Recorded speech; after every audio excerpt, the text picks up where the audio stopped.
भारतीय चलनातील नोटा तर प्रत्येकाच्या खिशात असतात, पण अनेकांनी 1 रुपयांपासून ते 2000 रुपयांपर्यंतच्या नोटा वापरल्या।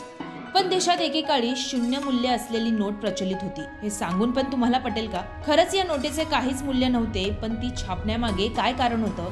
ती छापण्याची गरज का पडली? जाणून घेऊयात। 2007 मध्ये चेन्नई येथील एका एनजीओने हा प्रयोग केला होता। फिफ्थ पिलर असे एनजीओचे नाव होते। या एनजीओने शून्य मूल्य असलेली नोट छापली होती।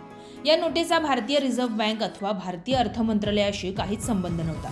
आरबीआयने तिला व्यवहारात आणण्याची परवानगी दिली नव्हती, तरी ही नोट चलनात आली।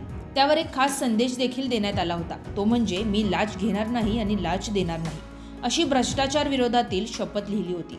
ही नोट हिंदी, तमिळ, कन्नड, मल्याळम आणि तेलुगू भाषेत छापण्यात आली होती। देशातील सरकारी कार्यालयात भ्रष्टाचार भोकळला होता। अर्थात तो आता कमी झाला असा दावा नाही। कोणत्याही कामात लाच द्यावी लागत होती, त्यामुळे फिफ्थ पिलर एनजीओने आवाज उठवला।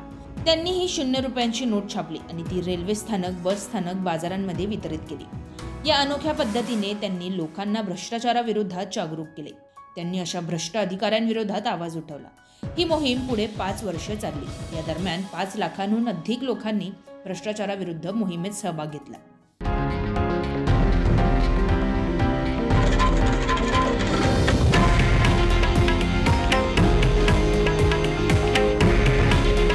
हे आहे देशातील नंबर 1 न्यूज नेटवर्क आणि आपण पाहत आहात TV9 मराठी। काळजी तुमची, हित महाराष्ट्राचं।